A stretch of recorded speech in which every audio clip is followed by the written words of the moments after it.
रस्त्याच्या बाजूला छिन्न विछिन्न अवस्थेत पडलेले मृतदेह, नातेवाईकांच्या काळीज चिरून टाकणाऱ्या किंचाळ्या, वराडींच्या टेम्पोचा धडकी भरवणारा अपघात.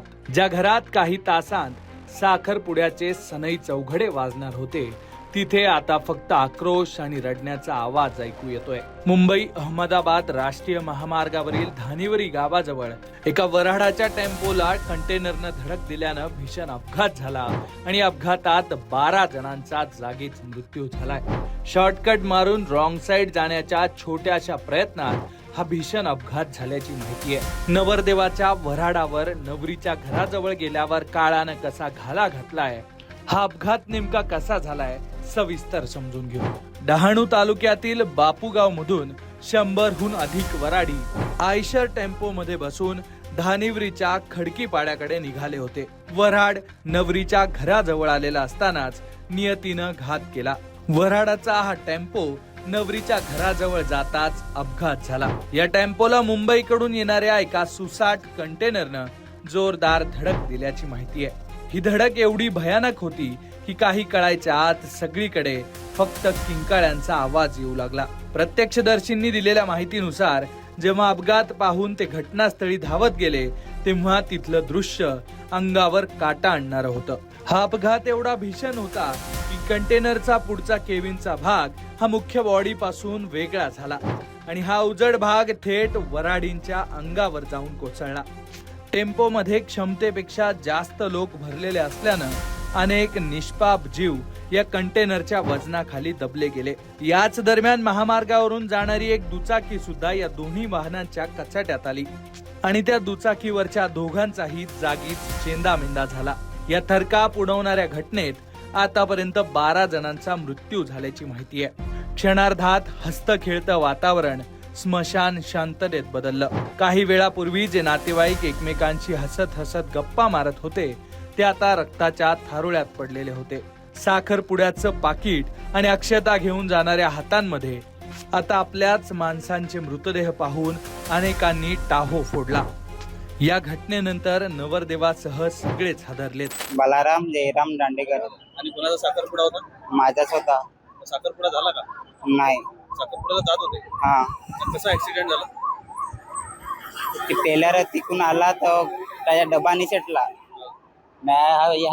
टेम्पोवर आला म्हणून ते डबा निसटला म्हणून ते झाले जखमी. किती जण होते?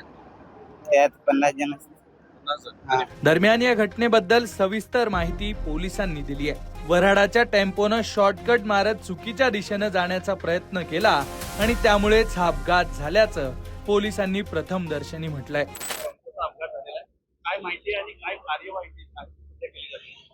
आज सायंकाळी 4 वाजेच्या सुमारास मुंबई अहमदाबाद हायवेवर धानिवरी या गावाच्या जवळ मुंबई वाहिनीच्या ठिकाणी एक धानिवरी या गावचा वऱ्हाडाचा एक टेम्पो, ज्यामध्ये 40 लोकांच्या आसपास एक वऱ्हाड होतं आणि त्यांना समोरून येणाऱ्या एका हेवी कंटेनरने त्यांना समोरासमोर धडक झाली आणि त्यामध्ये आतापर्यंत एकूण 12 जणांचा मृत्यू झाल्याची माहिती समोर येते.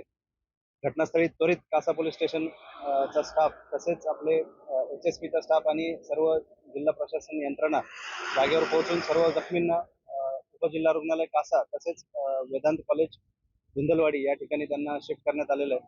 अजूनही 20च्या आसपास जखमींवर उपजिल्हा रुग्णालय कासा व धुंदलवाडी हॉस्पिटल, वेदांत हॉस्पिटल धुंदलवाडी येथे त्यांच्यावर उपचार सुरू आहे. ट्रॅफिक सुरळीत सुरू आहे आणि पुढील कारवाई पालघर पोलिसांद्वारे करण्यात येतात. मृतांचा आकडा वाढण्याची याच्यात मृतांचा आकडा वाढण्याची शक्यता आहे आणि तरी मृतांवर जे जखमी आहेत त्यांच्यावर चांगला उपचार किंवा त्यांना चांगला उपचार मिळेल यासाठी प्रशासन सर्वतोपरी प्रयत्न करते.